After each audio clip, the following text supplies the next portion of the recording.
It was the dawn of the third age of podcasting, 30 years after the series had launched. The Babylon podcast was a dream given form. Its goal, to discuss the place where humans and aliens could work out their differences peacefully. It's a port of call, home away from home for established fans, newbies, Jon, Blaine, and guests. Humans and aliens wrapped in 2,500,000 tons of spinning metal, all alone in the night. It could be a dangerous place. Wait, what? But it's our last, best hope for peace. This is the story of the last of the Babylon stations. The year is 2024. The name of the podcast is Babylon 5, 30 years later. Hello and welcome to Babylon 5, 30 years later. The episode where two of us go through every episode and movie of Babylon 5, 30 years after the original broadcast. By we, that's myself, Blaine Dowler, and my podcasting partner, Jon Wilson. How are you doing, Jon? I'm doing all right, Blaine, but are you sure you want to start the episode now, or do you want to wait till your other two co-hosts get here? Oh, I think we'll manage. Okay. Well, I don't really have anything to say to you anyway. I don't even know why I'm here. Okay. Well, you know what? By the end of the episode, we'll figure out which of the three of you is going to stick around anyway. Yes, we are talking about Soulmates, which originally aired on December 14th, 1994 as the last episode of the year, which is why this will be our last podcast of the year, although we will be back sooner than the series came back. And we'll be back with more episode coverage in January, of course. Yes.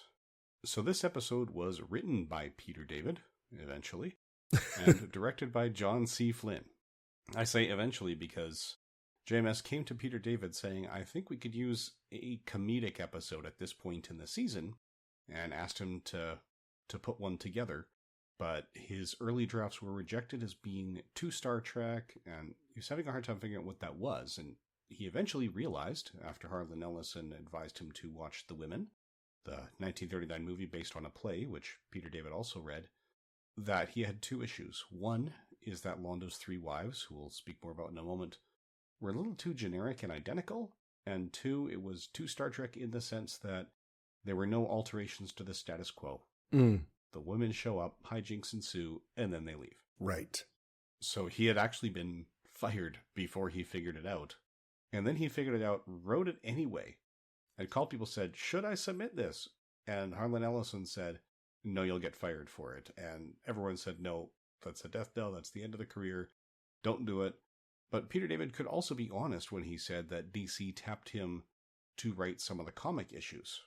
So he submitted the script to JMS saying, hey, what do you think of this for 2 issues of the comic? At which point JMS realized what was really going on and bought the script to produce it anyway, because, protocols be damned, a good script is a good script. Right. And the comic was underway at this time. We have mentioned it in passing before. We are going to have an episode covering it soon. But yeah, that's in monthly release right now.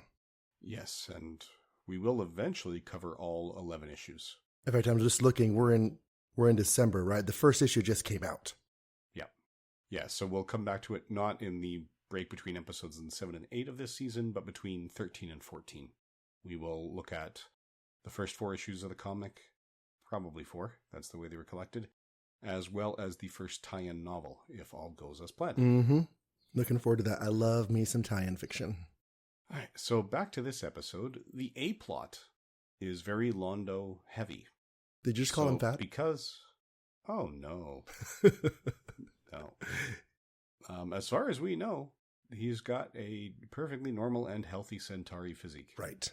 He is the epitome of sexy on Centauri. Yes. In many ways he is, because they are very power mad, and he's gaining power and gaining prestige, which is why, on the 30th anniversary of his ascension, which is a very big deal for the Centauri, the Emperor has granted him a wish. He wished for divorce from all 3 of his wives in arranged marriages, and the Emperor said, no, we do want you to have a wife to hang on your arm at major political events, so he's going to get 2 divorces, not 3. So Londo has invited all 3 of his wives to the station to explain this to them in person, and let them know that, by the end of their very short stay, he's going to be divorced to 2 of these women.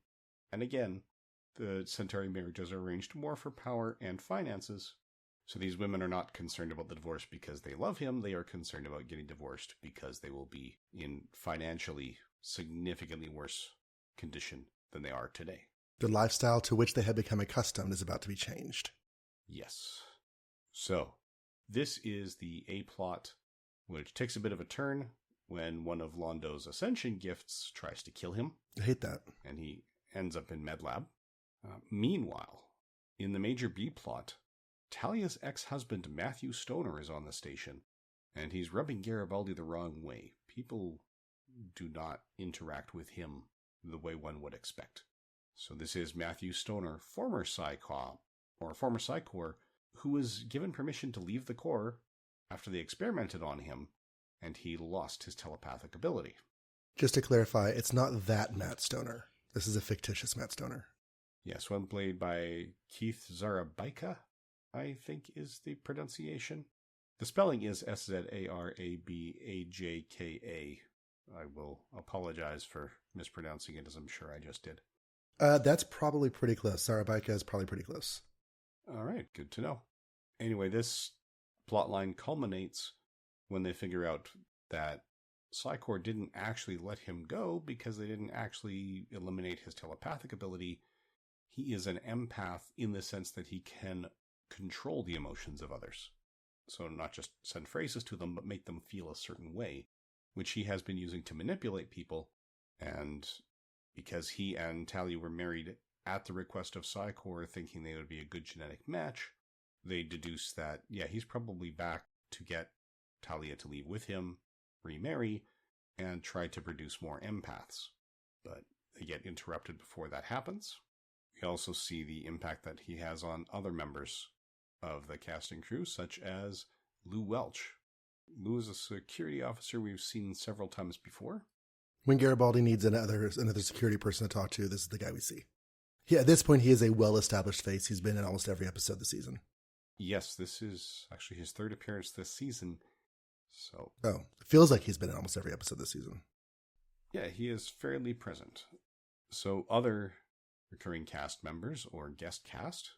So the three wives. Timov is played by Jane Carr, who is probably best known for her role in Dear John, asking if you have sexual problems, which actually caused the crew to laugh when she mentioned sexual Olympics in this episode, because she had a very distinct way of saying the word. Sexual? Yep, which accidentally came out here, and everyone just broke out laughing because they were thinking of her role in Dear John, so she had to go through multiple rehearsals changing her pronunciation of that word from her natural accent. We also have Lois Nettleton as Daguerre and Blair Volk as Muriel. So Jane Carr, I thought, did a fantastic job with the role. I had not seen her in the other stuff she's done, so she was a new face for me. But I understand that she was in the Willow TV show this last year. And she has some comic credits. She was on DC's Legends of Tomorrow, but I don't think I saw the last season, the one that she was in as a fairy godmother. Okay. Yeah, Lois Nettleton as Daguerre has also appeared, well, after this she was in Crossing Jordan Coach, the Spider-Man animated series. Before this, she was Mrs. Enright in an episode of Seinfeld. She was Belle Crocker in The Flash. She was in 3 episodes of Murder, She Wrote. She has a much more recognized face. I've definitely seen her in things. I could not tell you in which things I had seen her, but I know her face. Yes. Probably just, she's one of those, jobbing TV actors in the 90s and earlier. 70s, 80s, 90s, just all over the place. Yeah, very much so. And Muriel, played by Blair Volk, has probably the shortest IMDb list of these ones. She's significantly younger than the other two. She is. Her most recent credit at the time of this recording is from 2002. Oh, so she's not acting anymore. Yeah. So she was in an episode of the Air America TV series. She was in an episode of Deep Space Nine as a Rycian woman, 1996. So I'm going to guess that that's, Let He Who Is Without Sin. That should be Let Him. I think that's the one where Worf becomes a warrior for climate change. That should be Let Him Who Is Without Sin. There's a grammar error in the frickin' Star Trek title. Oh, well. Anyways. Well, they tend to take quotes, so I'm sure there's a grammar error in the source material. Probably. Or just centuries-old grammar that has changed. And I'm being prescriptive in my grammar, not descriptive. Because obviously if you say Let He Who Is Without Sin and the person understands what you mean, that is language and that is correct. But if you want to get prescriptive and formal and conservative in your rules, it should be Let Him Who Is Without Sin. But anyways, we'll keep on going. Yeah.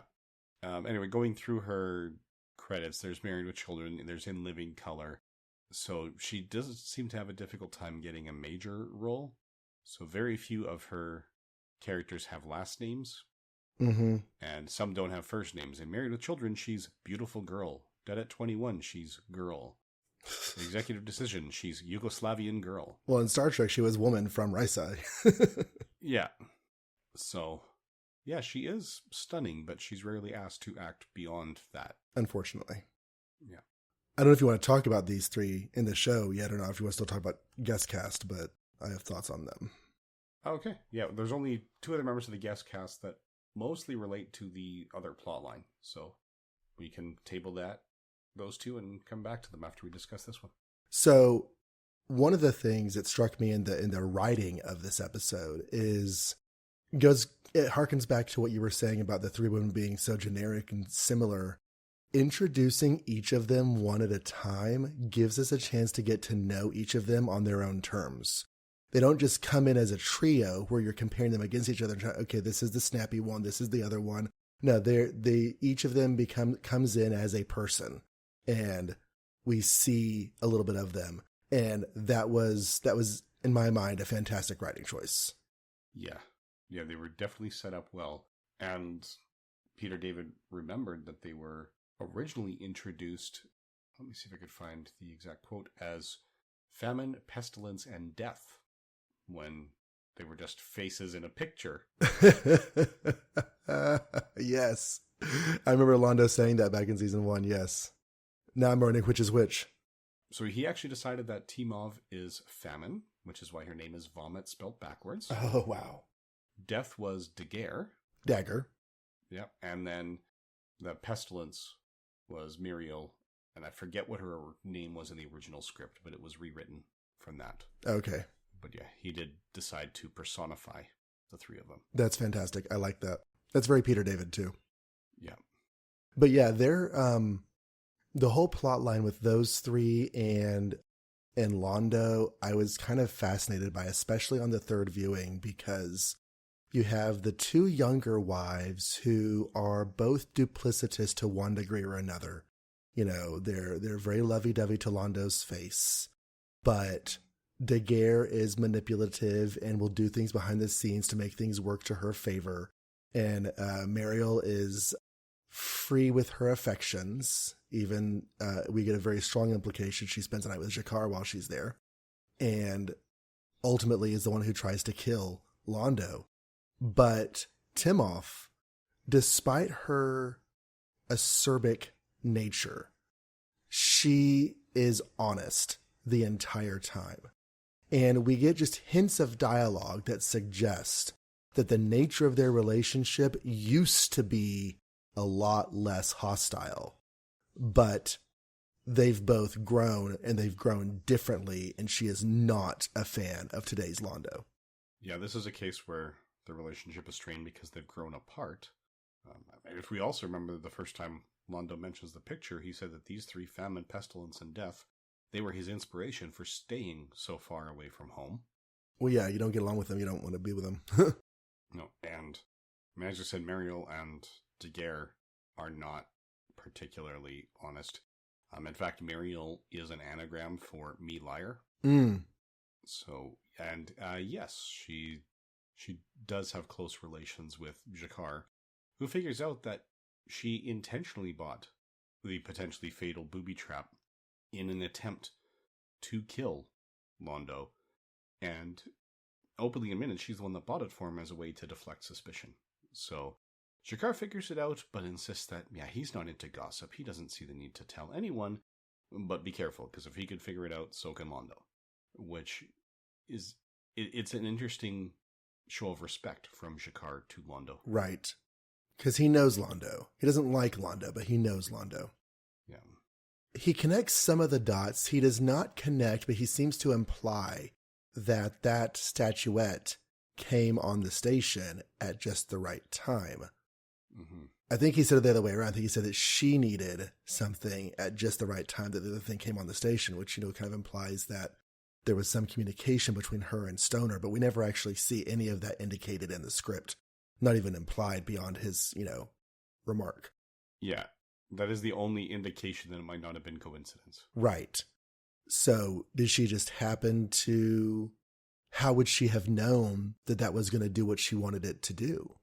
Except for Garibaldi's, well, didn't you know it was, you know, or maybe it was Sheridan. It was on a planet, you know, invaded by the Narns, and so it was full of booby traps or whatever. Yes, to which Stoner replies, oh, well, in that case, I didn't charge nearly enough for it. Because, yes, Stoner has, just to tie into that plot line a little bit, because they do tie together. So Matt Stoner, played by Keith Sarabaika, he has just come back from an expedition. And he sold this to our other prominent guest star, Carol Stryken, who would be known to sci-fi fans as Mr. Hom on Next Generation, and known to a lot more people as Lurch from the remade Addams Family movies with Raul Julia and Angelica Houston. He's also the giant on Twin Peaks. Yes, and JMS is a huge Twin Peaks fan. We should talk more about that at some point. I think we should talk about Twin Peaks someday. Yeah, and he was Arkillian in Men in Black. This is one of the few roles I remember him being in where the point wasn't to have someone very tall. His role could have been played by anyone. Very good point.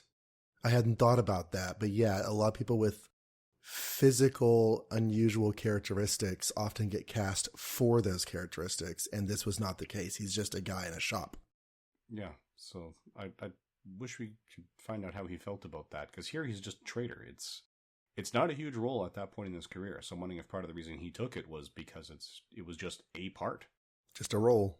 Yeah. Yeah, I like to think so. So, anyway, yeah, so Stoner did bring that on the station, and again, it's hints to the audience. In fact, if anything, I found that Garibaldi was a little too slow to pick up on what was going on, given how blatant some of the hints were. Like, the first time he sees Stoner getting on board the station, someone is furious at him and then suddenly calms down and doesn't remember why, and Stoner just walks away with a smirk on his face. Okay, that guy was David Hasselhoff. It wasn't really, but I sure thought it was. The guy he yells at in the first scene.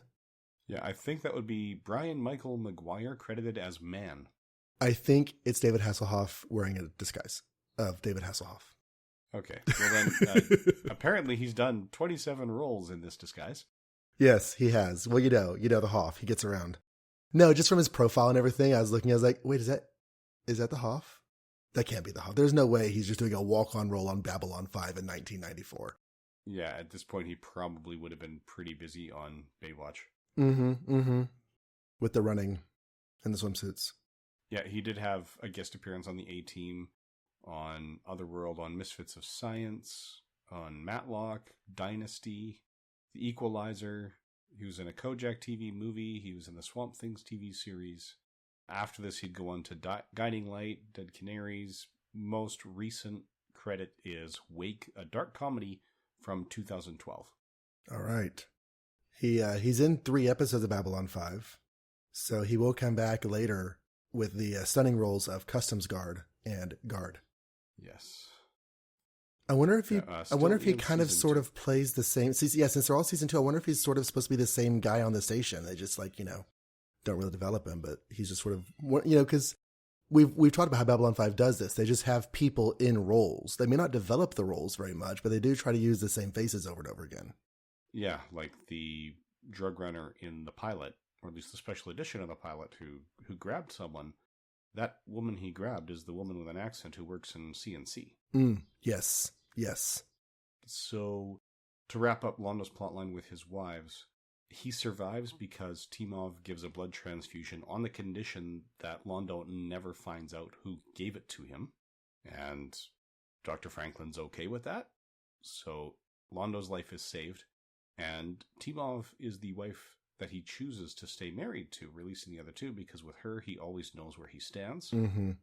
Veer has a couple of moments here. First, he's greeting the women and having a difficult time because he's supposed to bring all three of them to Londo together, but they don't arrive simultaneously. He should put the emphasis on the word pleasure. She really would have taken to you then. Yeah. I do like how it ends where he gives Timov the itinerary that Londo has at upcoming events, with events that Londo will be attending and events that Timov might actually want to go to. So he's helping them just, keep that safe distance between them, because clearly their marriage works best if they're not in the room together very often. Bill Mumy has a very brief moment as Lanier, giving Londo some cards for his ascension, and I marked them just the way you requested. And on the second viewing, I could see Ivanova, because she's right behind Londo's shoulder, and she says like a big old smile. I just heard that. Did you hear that? As she looks around at the people around her.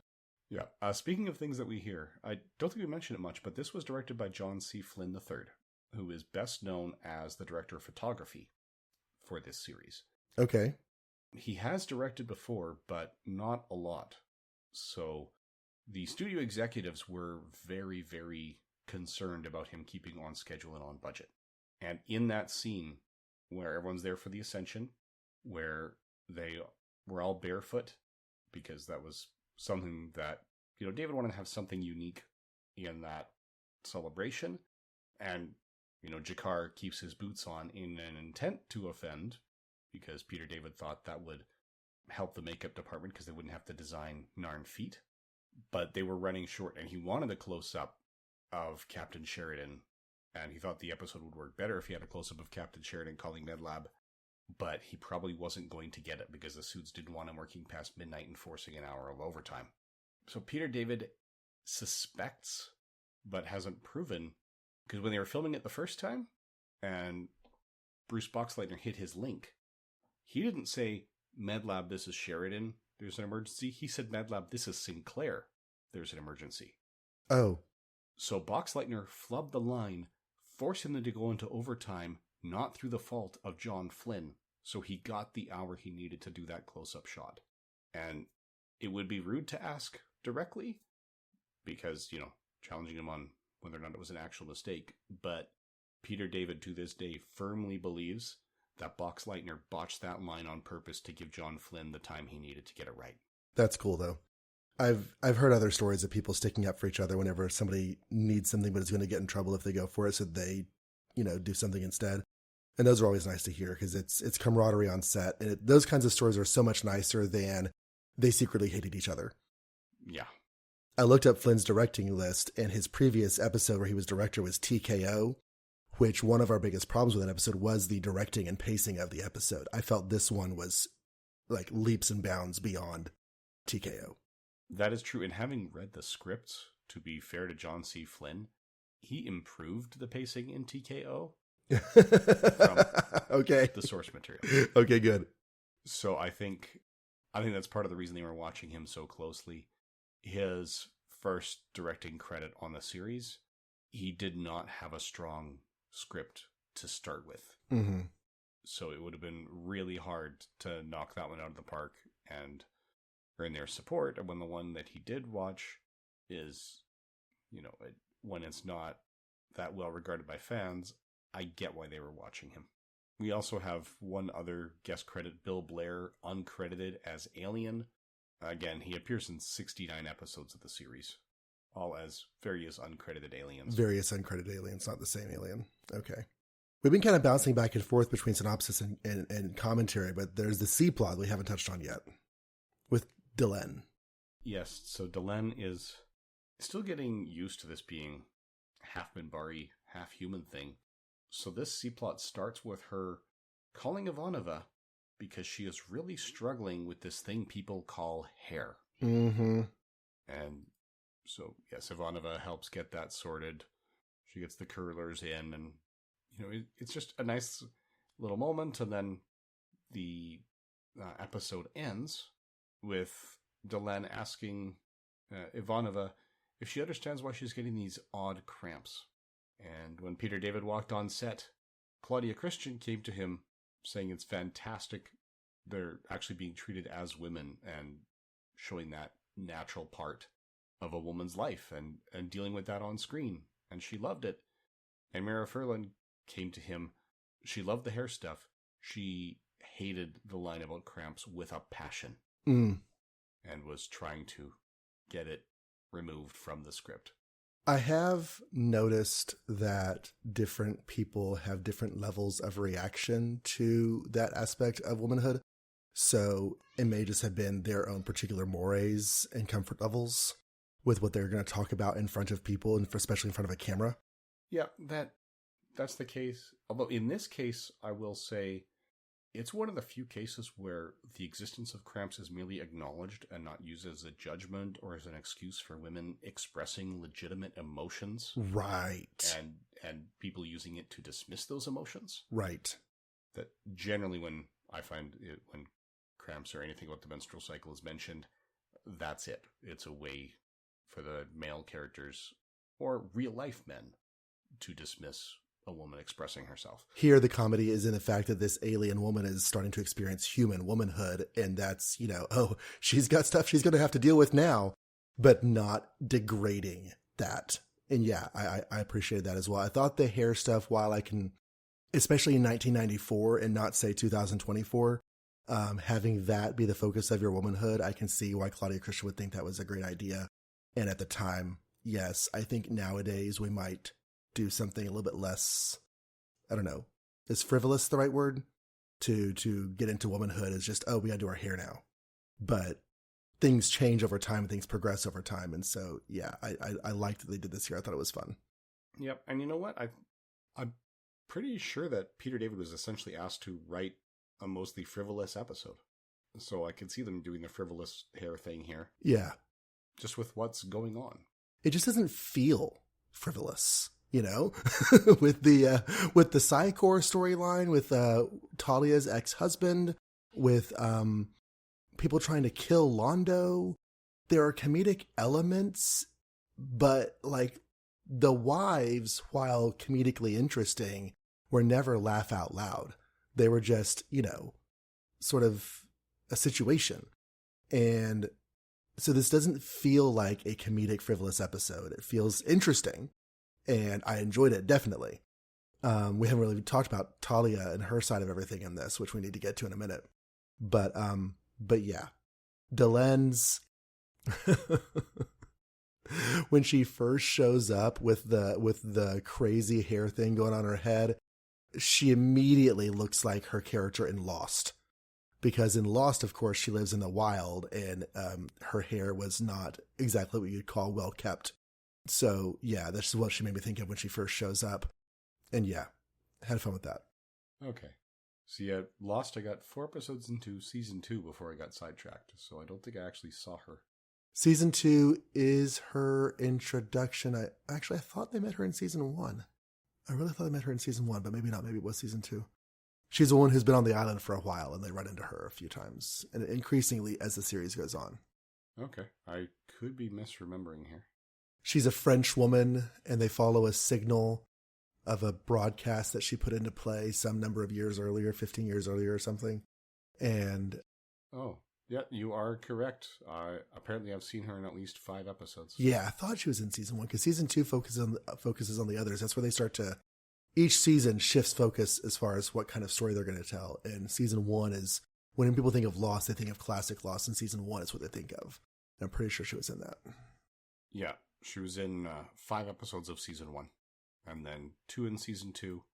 Looks like a lot of season 3. Mm-hmm. 5 of season 4, and 1 in season 6. That sounds right. Okay, yeah. So season 3 was her increased level. After that, she doesn't really that was her 8 episode season. And at the end of season 3, everything changes. So okay, I keep hearing that there's a lot of good Lost I haven't watched yet, and then people are so dissatisfied with the ending in so many cases. I have a hard time convincing myself it's a priority. It was a literary ending, not a TV ending.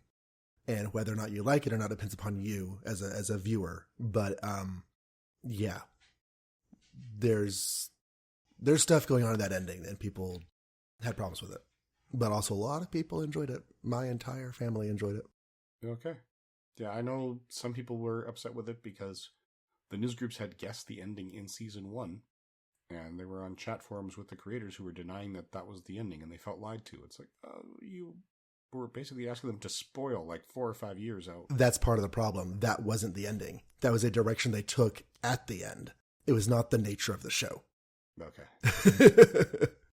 Anyways, we can have a Lost podcast. We can do that after Twin Peaks. I don't care. But yeah, Lost is good stuff. Okay. Well, I do own the whole thing, so that is definitely an option on the table. And I think we just accidentally announced our next one. We've teased it a few times. I'm sure we said something before. Yeah. Anyway, yeah, so those are the major plot lines which have had commentary along with the plot summaries now. So I don't know. Well, we need to talk about Talia, because in this, she continues her stance as having a very unsettled relationship with Psychor. She does her job. She fulfills her role in the station. She has a position. She does it. But we have seen in the past, there have been times where she's not exactly copacetic with Psychor. And so here, whenever she finds out her husband, who has connections with Psychor, is on the station, she is not happy. And they mention a few times that she does not like being part of Psychor. Mm-hmm. Which is not... we have seen her on both ends. We've seen her lie on behalf of Psychor to protect them. And we've also seen, when there was the new telepath on the station, she was guiding her into Psychor. So I think she supports the concept of Psychor as a place for telepaths to figure themselves out and get their skills. It's just some individual choices. So right, like somebody who's who, and this is not to impugn any individual, but a hypothetical somebody who is a devout Catholic while also admitting the fact that there's a lot of problems within the Catholic Church organization, present day and historically. Yes. For more reference, go watch Spotlight. So yeah, something like that, or even, someone, especially in the U.S. two-party system, effectively. I say effectively because it's not technically a two-party system, but really it's... Yeah. America seems to be a long ways away from someone who's not a Democrat or Republican from winning. America loves their binaries. Yeah, you could see, I would say this is like someone who is devoted to one particular party, even though they admit that party is flawed. Right. Right. So you can have problems with the current candidate, but still vote for that party because, well, it's obviously better than the other guys, right? Obviously. But yeah, I liked her in this. She is a performer on the show that we have had problems with historically. I feel like she is finding her feet and coming into her own. And whenever they ask, do you know him? Her next line just had so much depth. Doesn't feel like the right word, but thickness feels like the right word. Only in the most unpleasant way possible. I was married to him. And there is just so much in the way she delivers that line that is just like, yeah. Especially as we go through the episode, we find out a little bit more about why she was married to him and how Psychor picks their couples. Yeah, so apparently arranged marriages are still a thing. In Psychor and Centauri. In this future. Yep. So it was definitely interesting choices, and we see some of her desires. Obviously, there's that manipulation at the end where she's going, there's no way in hell I would leave the station with you. And, oh, of course, let me come right along. And actually, I had on the first viewing, I had thought that her first change of mind was also a result of manipulation. And then in the second viewing, I saw where he's like, I thought I could get you to come with me willingly, but you are coming with me. And it makes it clear that it's at this point he's manipulating her, which means that she was willing to go with him and do what she needed to do to lose her telepath powers and leave Psychor. So that was, to me, a pretty major choice for the character. It is, and it feeds into the attitude of Babylon 5 in general, that telepaths are ostracized and they're not accepted by society because of what they can do, because people are afraid of having their privacy invaded without their knowledge or consent. And things like this. They have these abilities, but they don't always want to work for a world that hates and fears them. Okay. So, Yeah. I thought that the A plot and B plot were equally interesting, equally entertaining with very different tones. And the C plot was even fun along the way. This episode does not stand out as a like Babylon 5 lore episode, but I thought it was a really solid Babylon 5 run of the day episode. Yeah, it's a nice little day in the life, even though it does put a couple pieces in place, which we've seen before. It was like you said earlier, making sure that the status quo is not the same at the end, that something gets changed is an important part of a Babylon 5 episode, and things definitely get changed in this. So more for the general discussion of our League in Session, or shall we head on to our last best hope? I think I have said... No, the only other thing I was going to mention is something we've kind of like passed earlier in the episode, is that just Londo's rise in status is a very important part of his storyline. And it's important to this episode, even though it's just in the background. It's used as an impetus for this episode, not as a present talking point, plot point. But I just liked that it was there. This only happens because of where the character is in his journey. And that's a great element to the storytelling of the series. Mm-hmm. Yeah, as we said, preserving the status quo is a very un-B5 thing to do. Mm-hmm. So this is acknowledging that his status quo is different than what it was in the Gathering. And we can, at this point, reasonably assume the trend will continue, and that his current status quo is going to be different from where he's going to be, say, by the end of this season, or the end of the series. And the burning question on everyone's mind is, will his hair ridge get bigger? Well, we will have answers to that. So personally, my last best hope, this is because there's a lot of good stuff in here. I think I'm going to have to go with Londo's interactions with Jakar this time. Because when things don't make sense to Jakar, he rubs his temples. And, Jakar had some great moments, including explaining to Sheridan why everyone keeps asking if he's settled in. He's like, it's not like there's a precedent for someone getting whisked away suddenly to a Minbari outpost with no warning. Or, right. So they're acknowledging the fact that, yeah, now the people on the station are going to think maybe this commander position is not super stable. But, yeah, when things that don't make sense give him a headache, and when he tries intentionally to offend Londo at the Ascension, and Londo won't take it, he walks away rubbing his head. Now we see why Londo is suddenly acting so uncharacteristic to Jakar. He watches him rubbing his head, walking away, going, I love doing that to him. Right. Just like winding him up, being overly friendly just to get under his skin. Yeah. Kill him with kindness, they say. Yeah, I did really like Jakar in this. He does this thing with his eyes. It's like an eye roll, but not like an annoyed eye roll, but like a comedic eye roll or something that, like, I don't know. Because of the effect of his makeup and his contacts and everything, his eyes kind of have this beady effect going on. And so whenever he can move them in interesting ways, and it's fun to watch. I really, really like Jakar as a character. He's always doing stuff that makes me happy. But my last best hope is going to go to Timoff. I thought that she presented such an interesting portrayal of the wife in the arranged marriage who is not a fan of the husband she's been forced to marry, but is a supporter and a devotee of the relationship itself, even if not in a romantic sense, but just in a political or whatever sense that's important to their culture. And she's the one who saves Londo's life with her blood transfusion. And it wasn't an easy choice for her because she did have the option of letting her husband die and inheriting everything. But that would not have been the best choice for her or for Londo or for the marriage as a political entity of itself. And the fact that she decided to do this and not take credit for it helps to underscore the nature of that relationship. She does not want Londo to be beholden to her.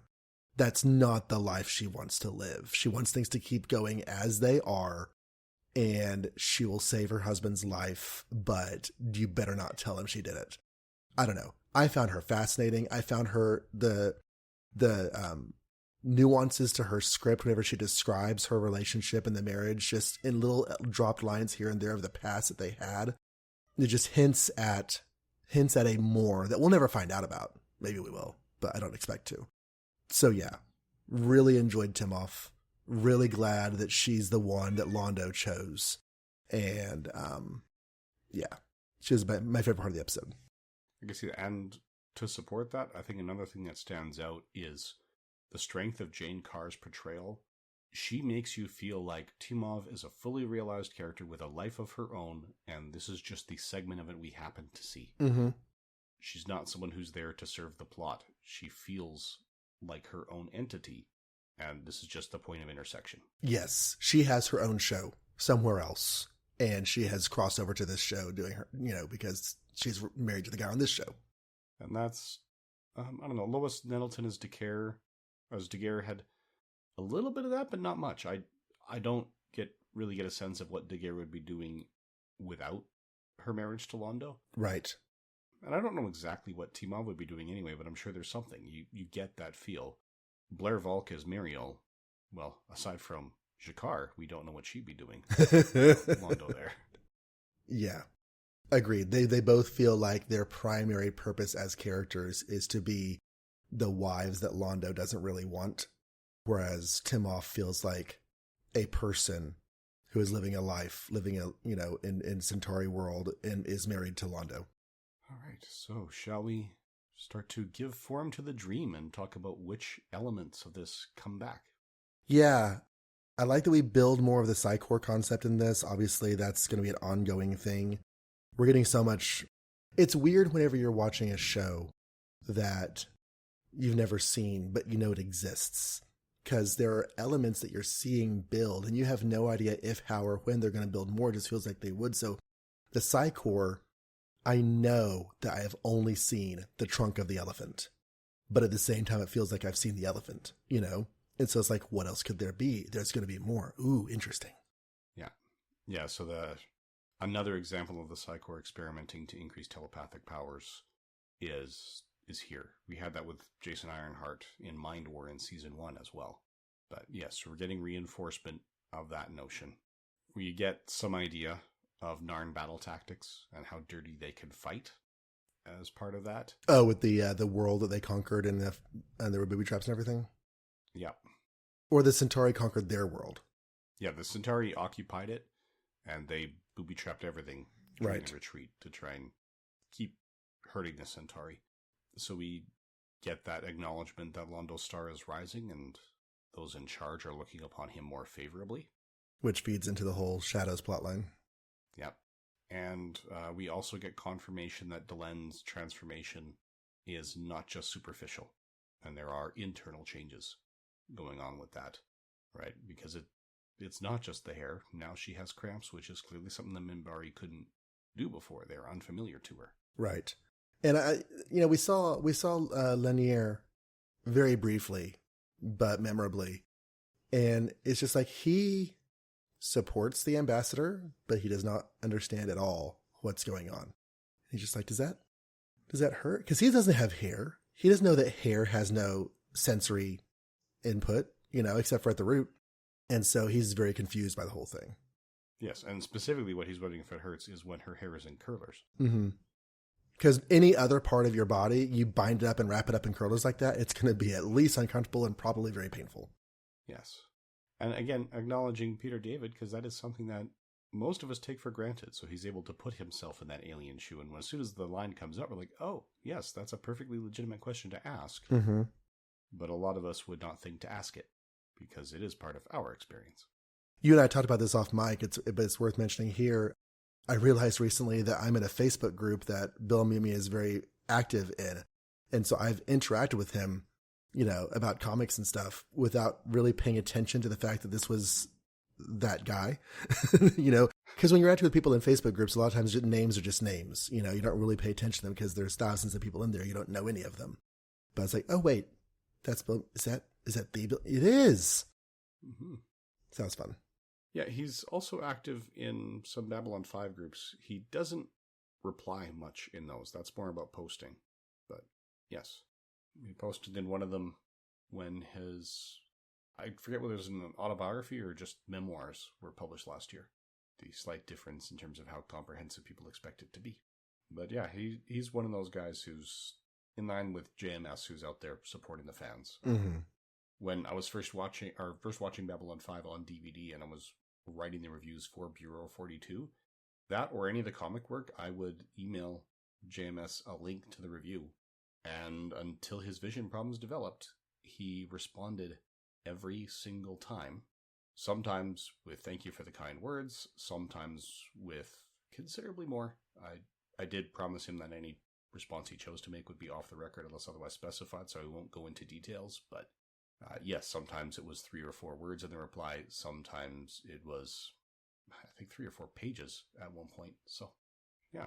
Well, in the comic books, The Golden Age, he's been posting comic book covers of Golden and Silver Age issues of titles that start with A. So there's been action and adventure and All-American. I'm not sure how many more he's going to be able to do. And he didn't do it every day of the month, just, a few. And of course, April's over at this point, so never mind. But yeah, he's been posting in there. And it's cool because Golden and Silver Age are definitely, a big part of my comic book fandom. I've read a notable chunk of Golden Age comics and an even more notable chunk of Silver Age comics. And just knowing that he's also in that same wheelhouse was kind of fun. Okay. Anyways, did I step over your dreams, or are there more to form? No, I think that's it. I think from here we can go right from, talking about how great it was that we could communicate directly with Bill Mooney and JMS and let our listeners know how they can communicate with us. It's almost like a planned segue. Yeah. It's not a planned segue, y'all. Not at all. The emphasis on almost. Right. Put the emphasis on almost, then they would have loved you. Yes. All right. So one way they could reach us is by sending an email to Babylon5 30 years later at gmail.com. Another way to reach us is to send comments to one of the websites that the show's posted at, the first of which is my website, johnreadscomics.com. You can leave a comment there on any episode. You can also leave comments at bureau42.com, which is where this and all my other podcasts are posted, along with a couple other things. You can leave reviews on your favorite podcatcher. We do check Apple Podcasts as a matter of course. If you leave a review on another podcatcher and would like us to read it on the air and thank you for it, just drop us a line and let us know that it's out there. We'd be happy to do so. All right. And then the fifth and final convenient place to leave comments is on the YouTube cross posts, which should now be fully automated given our podcast host. So each episode should just naturally appear there. And you can leave your comments at that point. They may be filtered because of spam, but I do promise I will try to check them regularly, such as every time we sit down to record. So I'm actually going to stress how much we would very much like your feedback at this point. The series took a break from December 14th, 1994 to January 25th, 1995, so our episode coverage will do the same. But we will be back in the middle of January. We're planning for January 11th or so, because we do not want to ever go more than 3 weeks without providing some kind of content. So please send your feedback in, ideally prior to, or no later than January 4th, because we will likely be recording the feedback episode very early on Sunday, January 5th. But if you do get it after January 4th, we'll just get it in the next feedback episode. So we're going to go through all the feedback that we have when we record that day. Yes, and who knows, maybe there'll be so much that we have to do 2 feedback episodes in this window to go through it all. Oh my gosh. So yes, please send that feedback, and then we will come back for episode 8, A Race Through Dark Places, which was actually in the production order produced prior to Soulmates. Soulmates was the 8th episode in production, and A Race Through Dark Places was the 7th, which oddly enough is the order they appear in the Canadian iTunes library. Yeah. When you do it on autoplay. I think some of the episode order problems in season 1, from the source I was getting season 1, was production order situation rather than broadcast order. In 2 different places that I've looked at this series, they had 2 different orders. So one of them was production order with Race to Dark Places before Soulmates, and the other was Soulmates first. So check your episode orders before you're just automatically watching the next episode. Yes, especially since I didn't notice what the next autoplay would have been after Spider in the Web, but Soulmates was ready to jump directly to The Coming of Shadows, which is episode 9, and A Race Through Dark Places was going to jump to Soulmates, which it referred to in the little pop-up as season 2, episode 8, even though the full listings recognize that it's episode 7. Yeah. So I suspect if you have it on autoplay, it would go Spider in the Web, Race Through Dark Places, back to Soulmates, and then on to The Coming of Shadows. More shadows? Ooh. Yes. So, well, if all goes as planned, we will have a special guest to help us shed some light on those at that time. Shed some light on the shadows. Haha. I like that. Okay. All right. Okay, so thank you for listening. And good eating to you.